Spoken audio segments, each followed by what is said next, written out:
Cuando alguien dice tenemos que hablar, es como si lanzara una bomba. Todo alrededor explota. Nos desintegramos. Pensamos que algo está mal.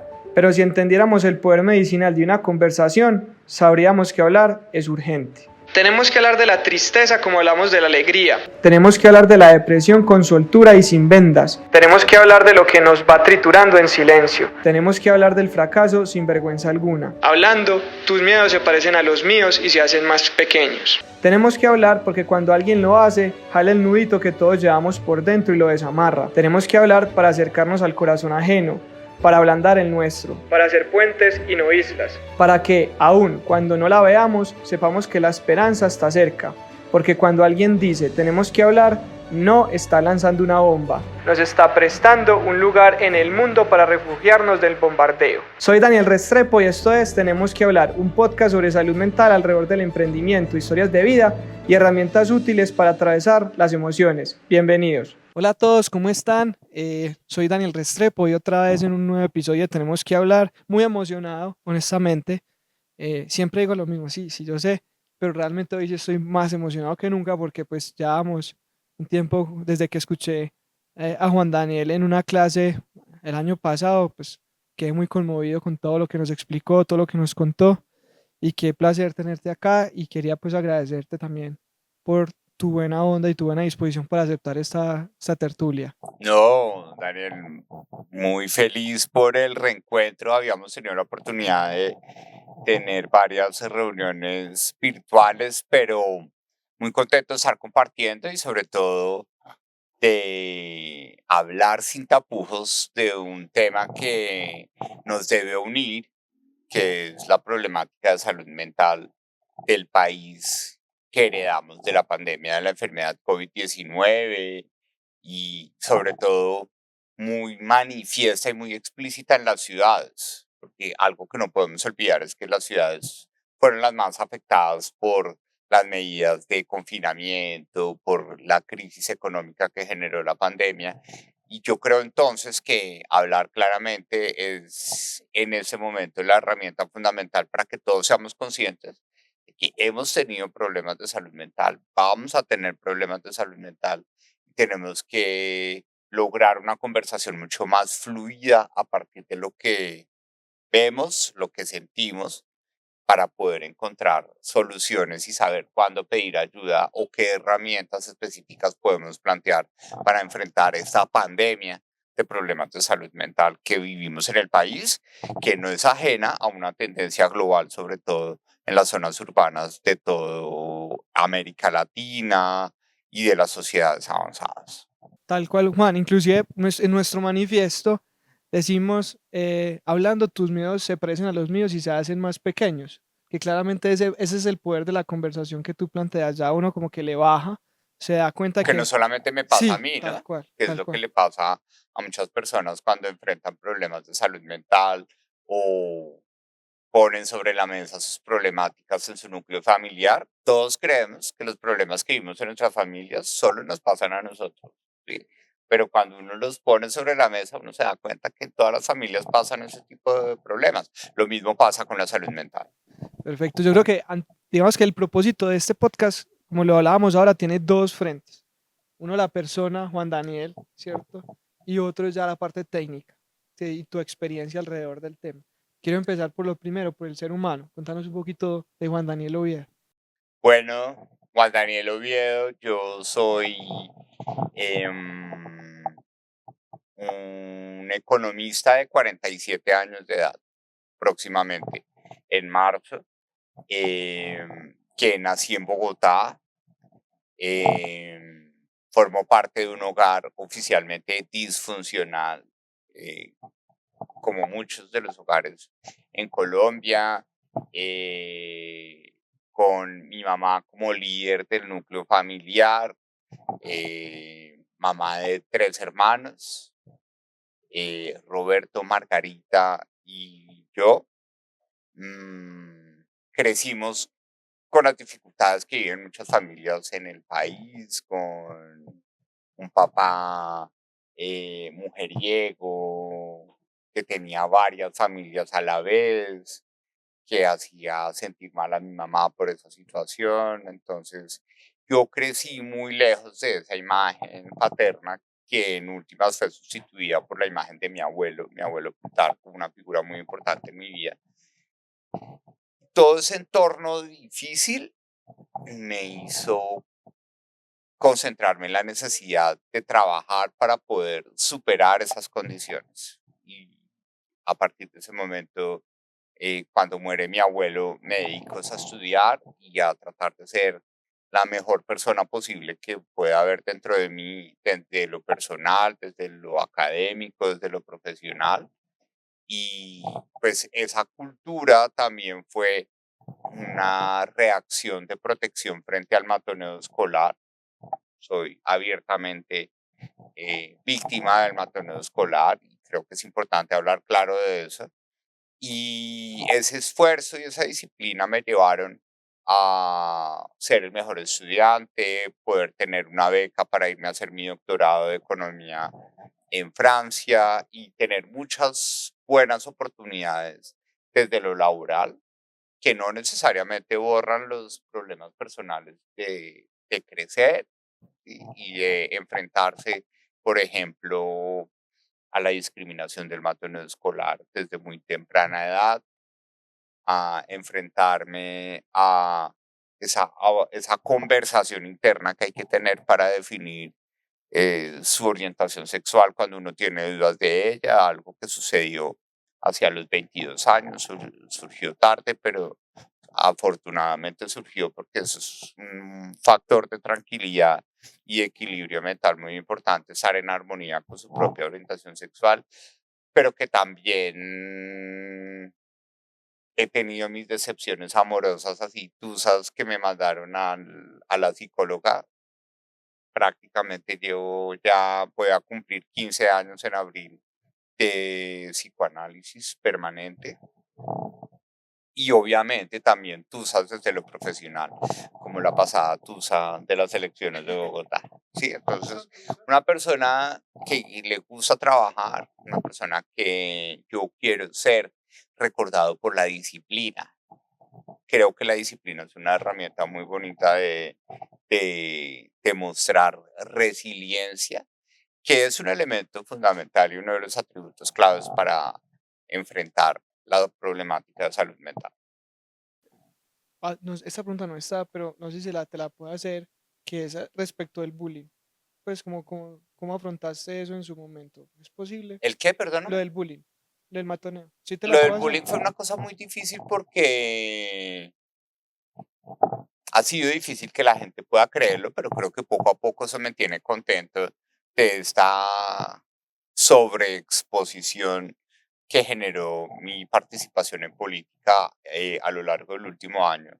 Y es, mi propósito debía ser una buena persona, ¿sí? Y eso ha sido una constante, y sobre todo en mis conversaciones de psicoanálisis, siempre ha sido una constante en diferentes etapas de mi vida, querer ser una buena persona, en particular querer ser un buen hijo por todos los problemas que veía al interior de mi núcleo familiar, ¿sí? Y esa buena persona que quería ser cuando se enfrenta al colegio y entra en su edad escolarizable, yo no quise ir al jardín infantil del barrio. Yo quería ir, era a colegio grande y me chutaron en el colegio de mi hermana. Y claro, fue un golpe muy fuerte precisamente porque ya en el momento que yo era un niño escolarizable, ya tenía una cicatriz muy fuerte en mi cara, producto de un accidente en la casa, con un tarro de leche en polvo, de esos tarros grandes de leche en polvo holandesa, que mi papá, que era piloto, traía para que yo pudiera tener buena alimentación, pero la persona que nos ayudaba en la casa dijo, bueno, esa puede ser una linda cesta de basura para el cuarto de juegos del niño Juanito, como me decían a mí. Entonces, una cesta de basura con un filo tremendo como esa. Desafortunadamente la vida es así. Uno no sabe por qué pasan las cosas, me tropecé y caí encima. Pues imagínense 5 años, una cicatriz de 72 puntos internos y externos que marcaba mucho, ¿no? Entonces todo el mundo lo único que miraba era la cicatriz. Entonces, eso sumado a que mis problemas respiratorios desde temprana edad me llevaron a tener la tendencia a respirar por la boca y por consiguiente mi voz era más aguda de lo que debería tener como tonalidad de voz un niño a esa edad. Entonces entré al colegio automáticamente. Niño, feo, sí, Con voz con voz de aguda. niña. Entonces rápidamente no encaja en esos elementos. En los primeros años, que es un elemento importante, estuve en colegio mixto, pues estaba en el colegio de mi hermana. Entonces en ese colegio mixto no era tan marcado el tema. Solo fue pasar al colegio de hombres, el colegio del Rosario en Bogotá, desde segundo de primaria, producto como de una fase recesiva del ciclo económico de mi casa, y ahí sí en un colegio de hombres, la montadera, niño, voz de niña y feo, Scarface, sí, una cantidad de apodos espantosos. Para mí fue difícil conversar este tema del matoneo escolar en casa porque en mi casa había problemas muchísimo más grandes que el del matoneo escolar mía. ¿Sí? Problemas de mi mamá, mi papá, mis hermanos. ¿Sí? Entonces yo no quise y no me sentí cómodo hablando de esto en casa, ni siquiera con mi abuelo, que era como mi confidente, como mi papá sustituto. Y por eso me encerré mucho en mí mismo. Era bastante callado, juicioso, haciendo las tareas, no me gustaba tanto jugar, precisamente porque en el colegio, en el momento de juego, era el momento de discriminación, ¿sí? Porque entonces yo era el feo con voz de niña que nadie escogía para el partido de fútbol. Entonces, todos esos elementos me llevaron como a encerrarme en mí mismo y a decir, bueno, pues si está tan duro el tema de socializar, mejor me dedico a estudiar. Y eso fue como la herramienta de protección frente al matoneo escolar, ser el mejor estudiante. Muy berraco. Muy duro eso. Juan, y digamos que ya ahorita mencionabas mucho el tema de la psicóloga, de la psicología, y qué herramientas utilizabas, pues además de esas, ¿qué utilizas vos para gestionar tu salud mental? Y más ahora que estás en un cargo que mucha exigencia, bueno, y que has estado en varios Bueno, cargos. yo en ese punto he aprendido he adquirido conciencia a que la problemática o los asuntos de salud mental, la herramienta fundamental para poder resolver las tensiones que se generan alrededor de la salud mental está basada en el reconocimiento de que pedir ayuda no es una señal de debilidad, ¿sí? Yo creo que ese es como uno de los elementos claves que aconsejo muchísimo, ya que me lo preguntan, hay que saber identificar el momento en el cual pedir ayuda es necesario y al mismo tiempo reconocer que pedir ayuda no es un problema, que pedir ayuda no es un problema de debilidad. Y eso requiere que uno se prepare para ese ejercicio de autoconciencia, de decir, no, yo creo que hay que pedir ayuda. Pedir ayuda no necesariamente es ir al médico.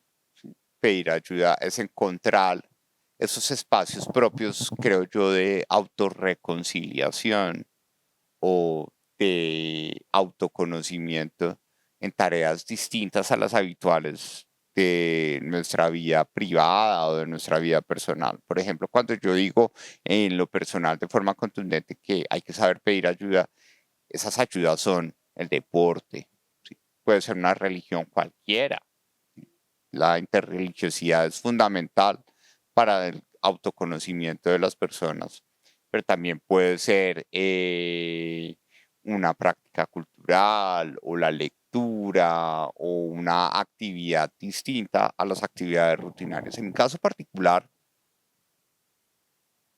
como en la cadena temporal, pues el principal elemento de pequeño para gestionar mis problemas de salud mental generados pues por el dolor que genera el matoneo escolar fue aislarme en una actividad que yo considerara productiva, que en este caso fue estudiar. ¿Sí? No necesariamente es la sana, ¿sí? Porque estoy evadiendo una conversación, pues estoy evadiendo una realidad gracias a esa dedicación, pero intensiva al estudiar. Más adelante, dentro de las tensiones de mi salud mental, vino una muy importante del corazón, ¿sí?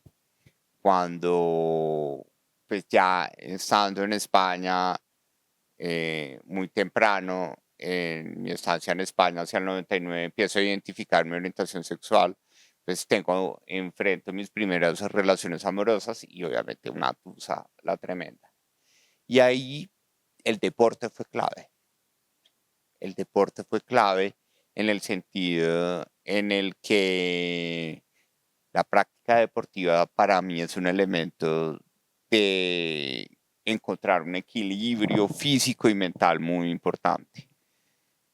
Y ya cuando regresé a Colombia, pues yo regresé a Colombia rompiendo una relación amorosa muy estable, muy valiosa que tenía en Francia y llego acá y experimento otra vía, otro tipo de relaciones amorosas y tengo una tusa la tenaz, que ahí sí me enfrenté a un tipo de relación en el en la que yo quería cambiar a la otra persona, que es lo peor que le puede pasar a uno cuando uno quiere que la otra persona, uno quiere estar con la otra persona, pero la otra persona tiene unas cosas que uno quiere cambiar, entonces no, voy a lograr cambiar a esa persona. Y obviamente eso fue un fracaso tremendo, y ahí fue cuando una amiga muy especial, Mónica Flores, me dijo, no, ven, te llevo a donde mi psicóloga y ¿por qué no inicias terapia? Y desde ahí, pegado al tema de terapia y deporte como herramientas de salud mental. Vamos a hacer un alto, pues no un alto porque seguramente va a ser complementario, pero quiero enfocarme a Juan Daniel 2020, Dane y todo lo que iba a pasar que ahorita hacías en la introducción en las ciudades. Contarnos como tu experiencia y cómo lo viviste como persona, pero también ya como director de una entidad tan importante y también allí a partir de ese momento los hallazgos que empezaste a detectar en temas de salud mental. Bueno, chévere, Daniel. Esa pregunta yo creo que ahí hay como muchas de las cosas que me tienen aquí en este momento, en este escenario político, y es, bueno, pues como persona trabajadora, con ganas de salir adelante, pues yo también quería tener una trayectoria profesional visible, con reconocimiento, un doctorado en economía, una carrera en lo público desde que volví a Colombia en 2005, una vinculación académica en una universidad que adoro, que es la Universidad del Rosario, que me dio muchas oportunidades de liderazgo. En su momento, el rector José Manuel Restrepo pues, me dio prácticamente la oportunidad de trabajar hombro a hombro con él en el gobierno de la Universidad del Rosario. Y cuando él es nombrado ministro, pues entonces a mí me surge la oportunidad de que alguien muy especial en mi vida va donde el presidente, que es María del Rosario Guerra, que me han dado palo por esa relación, porque dicen que soy uribista simplemente porque la aprecio a ella. Y ella dijo, bueno, presidente Duque, Juan Daniel es bueno, denle una oportunidad. Y me dieron el DANE. Entonces yo dije, bueno, esta es mi palomita por primera vez de ser jefe. ¿Sí? Yo siempre había sido un buen segundón, un buen asesor, un buen poder en la sombra. Y yo estaba supremamente emocionado con esa responsabilidad del DANE. Y el DANE vuelve en mi edad adulta y me enfrenta a los estereotipos y me enfrenta ya como figura pública al matoneo. La primera vez que hablo en público en una rueda de prensa, recuerdo tanto que fue el 15 de agosto de 2018, mismo día del cumpleaños de mi mamá. Yo estaba emocionado porque dije, bueno, el cumpleaños de mi mamá, mi primera rueda de prensa, todo el país me está viendo porque era el dato de crecimiento económico.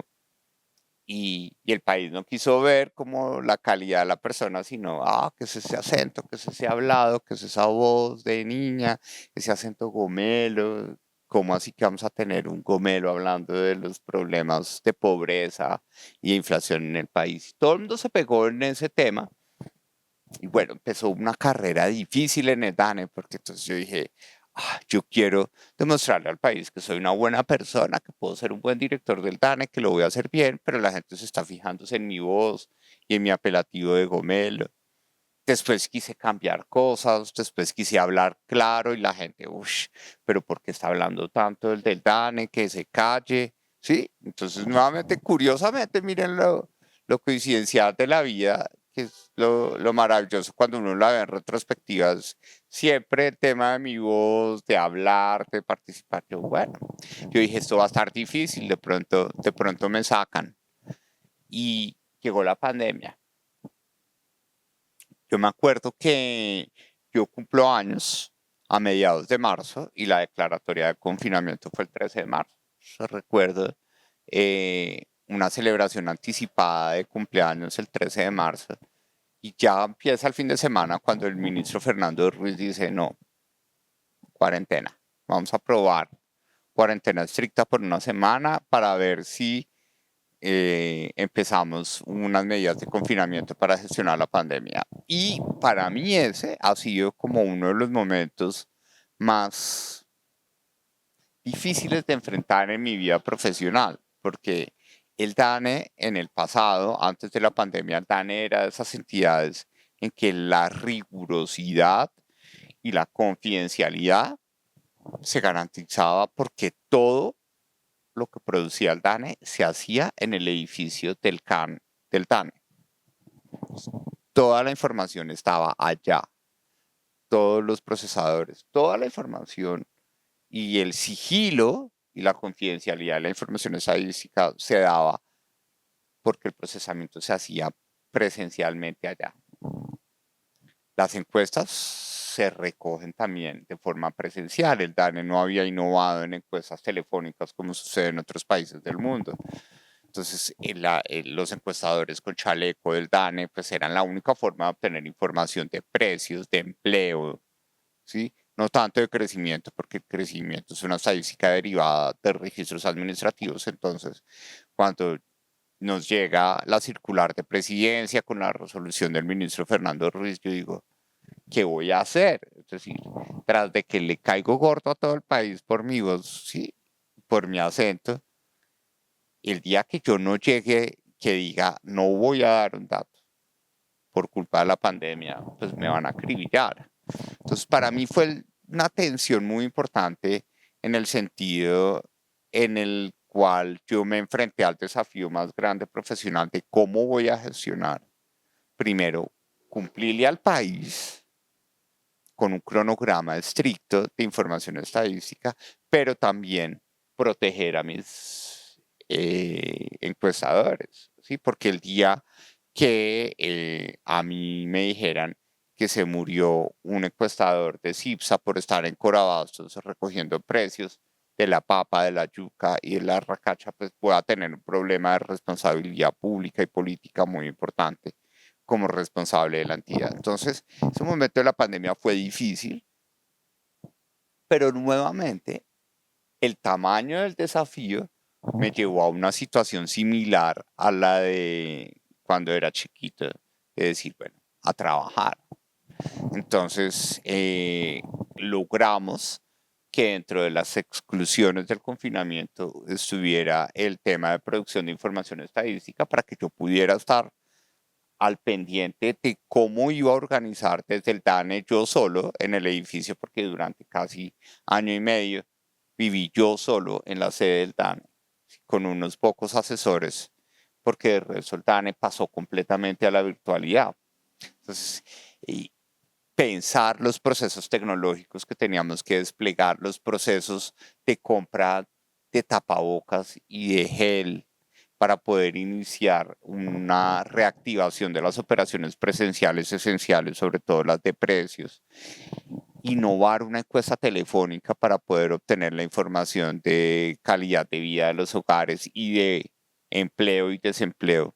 Pues fue un ejercicio maratónico de innovación y un desafío profesional, pues que me llevó a prácticamente pasar mi vida personal al DANE. La gente me la montaba cuando volvimos del confinamiento, porque volvieron a mi oficina y vieron mi oficina. Mi oficina era como un apartamento, ¿sí?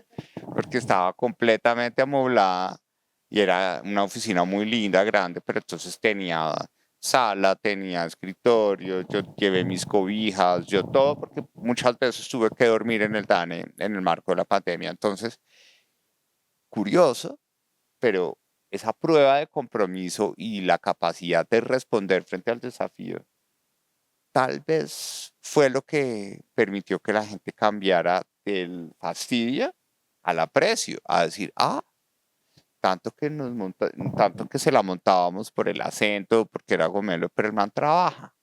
Y el man hizo la tarea y además empezamos a explicarle a la gente y a decirle, mire, salud mental, sí.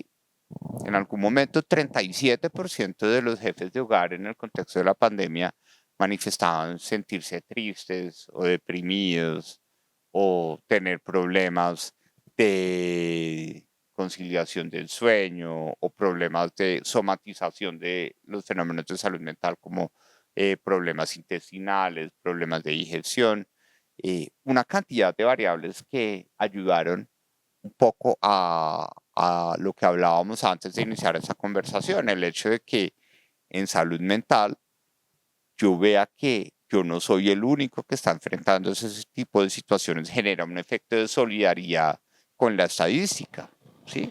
Por ejemplo, cuando la última encuesta nacional de salud mental que se hizo en 2023 dice que prácticamente 2 de cada 3 personas en Colombia manifiestan haber tenido un trastorno de salud mental, es porque este es un tema de todo el país, no es un tema de la individualidad. Y es lo valioso de las estadísticas de no permitirnos sentirnos solos en esos problemas, sino que somos parte de un grupo poblacional que puede ser tratado por el sistema de salud, por el sistema educativo, o que podemos tomar medidas para autogestionar nuestra salud mental. Entonces, pandemia fue como para mí un momento crítico en lo profesional, pero desencadenó esas herramientas que ya había desplegado en el pasado de disciplina, trabajo, creatividad y sobre todo poder articular un buen equipo que nos permitió responderle al país en este momento tan crítico de producción de estadísticas como fue el momento del confinamiento. Y digamos que a partir de esas cifras que acabaste de dar y toda esa experiencia, en algún momento de las conversaciones que hacían pues con los equipos, se levantaba la mano como ven y está pasando esto en paralelo al COVID-19, está pasando eso, hay como una epidemia detrás o nunca como que se tenía de esa manera detectado el tema de salud mental. Bueno, el DANE es una entidad que está expuesta a lo que nosotros llamamos técnicamente una comunidad estadística internacional muy fuerte. Entonces, esa red de conocimiento que tienen todas las oficinas estadísticas en el sistema de Naciones Unidas y de la OCDE rápidamente permitió definir algunos hechos estilizados que iban a venir con la pandemia. Primero, violencia intrafamiliar, ¿sí? Porque entonces buena parte de los episodios de violencia se evitan porque nadie está en la casa, ¿sí? Y solo se encuentran para dormir y no hay problema. Entonces, incremento de violencia intrafamiliar. Segundo, desafortunadamente, cuando todo el mundo está en la casa, hay más riesgos de abusos sexuales a menores de edad, ¿sí? Entonces, otro riesgo que venía de la pandemia eran los nacimientos en niñas madres de 10 a 14 años o incremento del embarazo adolescente, lo cual sucedió. Tercer elemento, una discriminación mucho más fuerte en la responsabilidad de las cargas de trabajo doméstico y de cuidado no remunerado, porque somos una sociedad machista en la que en Colombia, en promedio, una mujer dedica 8 horas al día al trabajo doméstico y de cuidado no remunerado, mientras que un hombre solo destina 3 en promedio. Entonces íbamos a exponernos a una vulneración de los avances económicos de equidad de la mujer y también íbamos a encontrar unas secuelas, particularmente por la patología del COVID prolongado. Las personas a quienes les dio COVID muy fuerte quedaron con unos síntomas, con pérdida, como desgano, como dicen las mamás, pérdida de el interés de alimentarse y un estado cuasi depresivo muy fuerte. Entonces, todos esos elementos estaban previstos y el desafío era cómo medirlos. En Colombia nadie se había atrevido a preguntar en una encuesta pues si los últimos 7 días me había sentido solo, triste o con problemas de conciliar el sueño. Pero tocó empezar a preguntar eso y la gente lo tomó muy a bien porque todo ese experimento, entre comillas, no me vayan a tomar a mal, que generó la pandemia desde el punto de vista de problemáticas sociales, económicas y ambientales, generó también un interés o una curiosidad de la gente por saber qué está pasando, ¿sí? Como qué está pasando afuera. ¿Sí?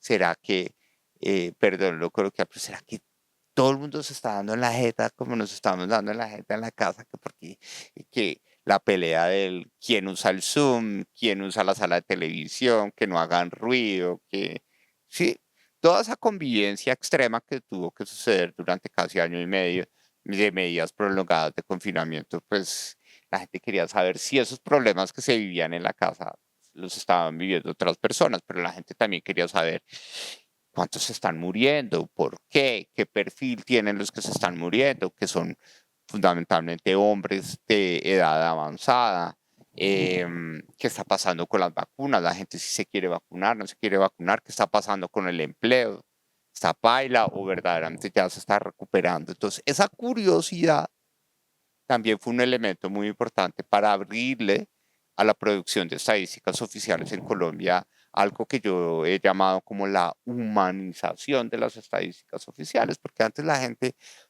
pensaba en estadísticas solo, desempleo, inflación, PIB, pero las estadísticas son voces de lo que somos como agentes sociales. Y si estamos enfrentando una pandemia que podía afectar la situación de salud mental, pues teníamos que lograr la producción de estadísticas en materia de salud mental. Digamos que teniendo en cuenta pues ya esa información, ¿se tomaba alguna medida? O sea, o ya sabías que las personas tenían mucha curiosidad y demás. Se proponían, sabes, pues no sé si era función del DANE, la verdad, pero en los comités o en los equipos de gobierno se hablaba de pronto de implementar acciones para acompañar a esas familias. Claro que sí, nosotros en el DANE, pues, yo tenía un dilema muy grande y es tener la responsabilidad, obviamente no funcional, pero sí como desde mi ética profesional, tener la responsabilidad de decir, esto aguanta 2 o 3 meses en operación telefónica, pero yo tengo que volver a la operación presencial. ¿Por qué, Daniel? Porque una encuesta de hogares, que es la que permite empezar a conocer la cifra de desempleo, tiene casi 250 preguntas. ¿Sí? Yo no podía poner al teléfono a hacer 250 preguntas porque la gente me cuelga. Y primero, lograr que me colgaran. Entonces, cosas de la vida. De ahí sirvió mi voz, ¿sí? Porque lo particular de mi voz llevó a que generamos un audio y logramos que los operadores de telefonía nos replicaran ese audio y se enviara masivamente a todos los teléfonos para decir, bueno, soy Juan Daniel Oviedo y soy el director del DANE, esa es mi voz, soy el verdadero, por favor lo van a llamar en unos días del DANE para una encuesta que es importantísima para saber la cifra de desempleo. Entonces la gente contestó la llamada, pero yo no podía retener a una persona más de media hora por teléfono porque me cuelga. Entonces, eso implica que tuvimos que restringir el número de preguntas durante 3 meses, pero a los 3 meses yo tenía que volver a presencial. Entonces, el susto de que alguien se nos contagiara en presencial, de tener el despliegue de tapabocas y de gel antibacterial y de caretas en todas las sedes del país, del DANE, en todos los municipios, en todas las operaciones estadísticas, fue una cosa que generaba una responsabilidad muy importante y también un miedo a los encuestadores.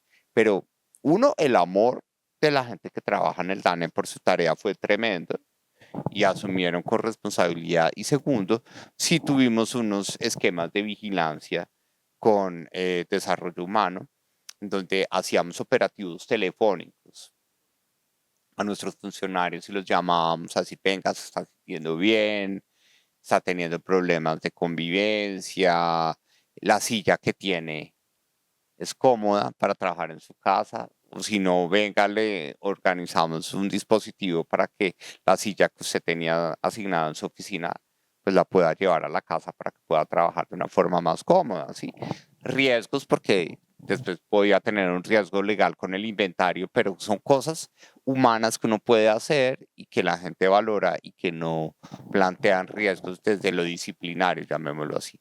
Estuvimos siempre muy pendientes de eso y sobre todo con un mensaje muy claro a todos los coordinadores y jefes de, de buscar que el trato en las sesiones virtuales pues fuera un trato que pudiera ser amable para que la gente no encontrara en las reuniones virtuales de evaluación o de planeación del DANE pues escenarios de incremento de tensiones en materia de salud mental. Juan, bueno, dos preguntas para empezar por la primera. Eh, Tú ya después del DANE has venido trabajando mucho este tema, pues entre otros temas, el tema de salud mental. Contanos qué has hecho o qué programas has hecho que estén enfocados en temas de salud mental. Bueno, yo creo que la vida y como todo lo que ha pasado y que me llevan a uno, ese punto de liderazgo público que tuve como director del DANE, pues la verdad no me da pena decirlo, pero creo que parte de las cosas que me caracterizan a mí son el resultado de fenómenos sociales muy visibles. El matoneo escolar, hoy en un debate de control político sobre seguridad, había un capítulo de seguridad en entornos escolares y el tema de hostigamiento escolar está triplicado frente a los referentes previos de pandemia. El tema de actitudes suicidas está en 2.76 veces lo que sucedía antes de pandemia, ¿sí? Entonces, el tema de acoso sexual está triplicado. Entonces, un tema preocupante. Y la pandemia nos dejó un legado muy fuerte. Entonces, en ese punto, cuando, cuando uno enfrenta ese tipo de tensiones, pues es clave lograr en ese punto de liderazgo público poner o visibilizar desde su rol esas tensiones. Entonces, por eso en el DANE yo fui abanderado, por ejemplo, de la equidad de género. Pues sí, yo soy el producto de una mamá que tuvo que trabajar 3 veces más duro porque no solo tuvo que salir a buscar el sustento, sino a cuidar su casa y sus 3 hijos porque no teníamos plata para pagar una asistente doméstica, ¿sí? Entonces, el tema de la división inequitativa del trabajo no remunerado entre hombres y mujeres, las brechas de participación laboral de las mujeres, el tema de violencia contra las mujeres, un hogar en donde mi mamá fue víctima de violencia psicológica, económica por parte de mi papá, y el tema de salud y gestión menstrual. Sí, tenemos que romper ese tabú alrededor de la menstruación, ¿sí? Y las mujeres se enfrentan a una doble vulneración por su condición, sobre todo en esa situación crítica de la economía. Muchas mujeres tuvieron problemas para administrar su gestión menstrual. Temas de salud mental, todos en el DANE como todo, pero ¿por qué vamos a hablar de esas cosas? Y el DANE también tiene una visión muy tradicionalista de la producción estadística, pero era importante, lo consultamos en esa comunidad internacional y en el DANE empezamos a preguntar de los temas de salud mental. Cuando salgo y me doy cuenta que desde la estadística el problema de salud mental es grave, lo que decíamos, 2 de cada 3 personas mayores de edad reportan haber tenido una situación de salud mental. Es decir, la pandemia prácticamente nos dejó a todos con una situación crítica en materia de salud mental. ¿Sí? Entonces, esas estadísticas tan contundentes con brechas de género, porque son las mujeres las que están más estresadas y más proclives a esos casos de salud mental, me llevaron a que esos legados diagnósticos, llamémoslos así, que pude visibilizar en el DANE, se convirtieran pues unos caballitos de batalla en la campaña por la alcaldía de Bogotá. Y nosotros en materia de salud mental, hoy ya también desde el Consejo estamos abogando por los abordajes intersectoriales en materia de salud mental, sobre todo con un enfoque de salud pública en la prevención. Es decir, queremos que Bogotá sea una ciudad capaz de que su infraestructura y práctica deportiva, su infraestructura y práctica cultural, su infraestructura y práctica de esparcimiento sean escenarios en los que podamos tener abordajes indirectos o directos en materia de salud mental. Que los niños, niñas y jóvenes entiendan que así como Oviedo encontró en el deporte una forma de resolver sus problemas de salud mental, ellos mismos, con una práctica deportiva en una escuela de formación, pueden gestionar también sus problemas de autoestima, de resiliencia, de gestión al fracaso, que permite la formación ética y en valores que el juego genera. Sí, tengo una experiencia muy cercana con una fundación que se llama Tiempo de Juego, aquí en Bogotá, que enseña valores ciudadanos y democráticos a través del fútbol. También queremos que en la educación, tanto curricularmente como extracurricularmente en el sistema educativo, sobre todo de la educación media, podamos hablar de cómo gestionar nuestra autoestima, de cómo gestionar nuestras expectativas, de podernos formular la pregunta, ¿qué quiero ser yo? ¿Sí? ¿Quién quiero ser? Son preguntas que son supremamente importantes, por ejemplo, en la transición del bachillerato a una vida profesional, porque el saber quién quiero ser, pues influye sobre qué quiero estudiar, cómo lo quiero estudiar, dónde y en qué metodología lo quiero plantear. Entonces, necesitamos que curricularmente y extracurricularmente las sedes educativas sean espacios para que podamos hablar de esos temas de salud mental. Y lo último, en materia de salud necesitamos no solo que la salud entienda que el problema de salud mental es un problema intersectorial, en donde no es la Secretaría de Salud, por ejemplo, aquí en Bogotá, la que manda sobre salud mental, sino que tiene que ser un pleno colectivo de áreas de la administración distrital pensando en estos temas, pero que cuando se hable de rutas de tratamiento de salud mental, pues minimicemos los casos típicos de muchas personas que tienen la valentía de decir, tengo un problema de salud mental, voy al sistema de salud, ¿sí? Yo tengo la fortuna de asumir particularmente mi terapia psicológica, pero el común denominador de personas que van al sistema de salud a atender problemas de salud mental con terapia o con psicólogos o psicólogas es conversaciones de 10, 15 minutos, monólogos que no construyen, que no retoman, que no reflexionan o soluciones facilistas como las han denunciado muchas personas en nuestro ejercicio ya como concejal y escucha con la ciudadanía, que simplemente les dice, ¿sabe qué? Mejor tomes estas pastillas para dormir y nos vemos en 2 meses o en 3 meses. Cuando en realidad, pues lo que necesitamos las personas que tenemos problemas de salud mental es que nos den la oportunidad de escoger qué herramientas o qué terapias o qué tratamientos son los que nos permiten sentirnos más cómodos resolviendo esas tensiones de salud mental que enfrentamos en la cotidianidad. Juan, y pues agradeciéndote mucho también todas esas reflexiones. Esta es un poco más banal, listo. Esta pregunta, como estamos en Books, una librería muy bacana, ¿qué libro recomendabas o libros recomendabas? De pronto si te han ayudado en tu tema de autoconocimiento o de otros temas que te guste leer. Temas de autoconocimiento. Bueno, hay un libro muy bueno que se llama Insight.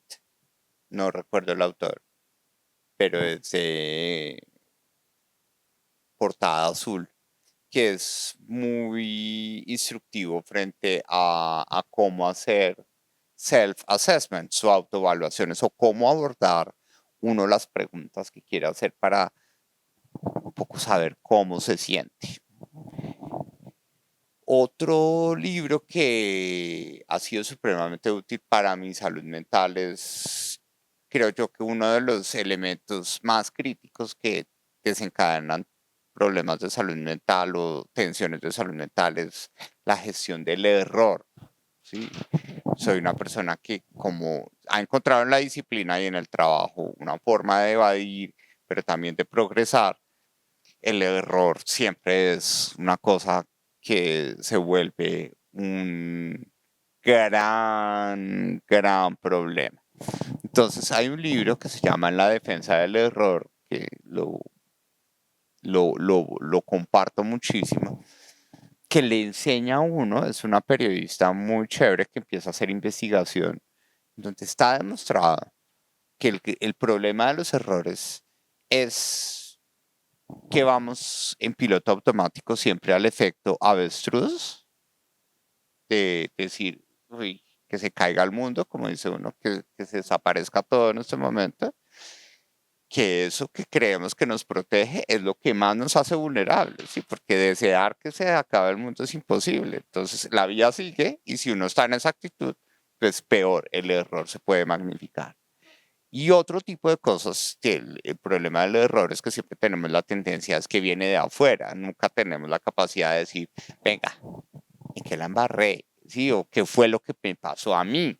A mí, siempre tenemos la tendencia a decir, es que es la culpa de otro, pues que es la vida y es que qué injusticia, pero nunca logramos tener esa apropiación. Entonces, no es un libro de autoayuda, pero a partir de reportajes e investigación científica se demuestra que lo mejor que uno puede hacer con los errores es no avestruz, sino decir, bueno, ¿qué fue lo que pasó?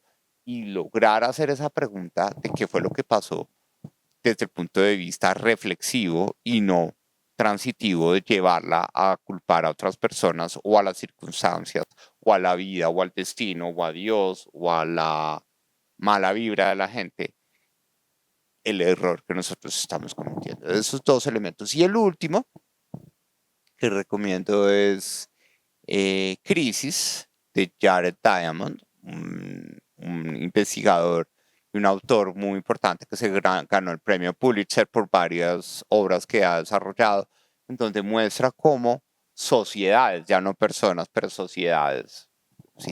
Han enfrentado situaciones críticas, ¿sí? Como por ejemplo un desastre natural, cómo se enfrenta a una guerra. Entonces, esas situaciones críticas, sobre todo ahora que estoy desarrollando y proyectando frente a la sociedad una vocación de querer gobernar, pues me parece supremamente importante aprender de cómo otras sociedades han enfrentado momentos críticos de su existencia. Juan, muchas gracias, de verdad, mucha admiración y gracias por haber aceptado esta invitación a Tenemos que hablar. No, Daniel, gracias por la oportunidad de conversar y obviamente de reencontrarnos. Tenemos varios compromisos pendientes, pero yo creo que el mensaje más importante es, esto es un tema, hay que llevárselo. 2 de cada 3 personas en el país han tenido, declaran haber tenido una atención en materia de salud mental. Cuando alguien dice tenemos que hablar, es como si lanzara una bomba. Todo alrededor explota, nos desintegramos, pensamos que algo está mal, pero si entendiéramos el poder medicinal de una conversación, sabríamos que hablar es urgente. Tenemos que hablar de la tristeza como hablamos de la alegría. Tenemos que hablar de la depresión con soltura y sin vendas. Tenemos que hablar de lo que nos va triturando en silencio. Tenemos que hablar del fracaso sin vergüenza alguna. Hablando, tus miedos se parecen a los míos y se hacen más pequeños. Tenemos que hablar porque cuando alguien lo hace, jala el nudito que todos llevamos por dentro y lo desamarra. Tenemos que hablar para acercarnos al corazón ajeno, para ablandar el nuestro, para hacer puentes y no islas, para que, aun cuando no la veamos, sepamos que la esperanza está cerca, porque cuando alguien dice tenemos que hablar, no está lanzando una bomba, nos está prestando un lugar en el mundo para refugiarnos del bombardeo. Soy Daniel Restrepo y esto es Tenemos que hablar, un podcast sobre salud mental alrededor del emprendimiento, historias de vida y herramientas útiles para atravesar las emociones. Bienvenidos.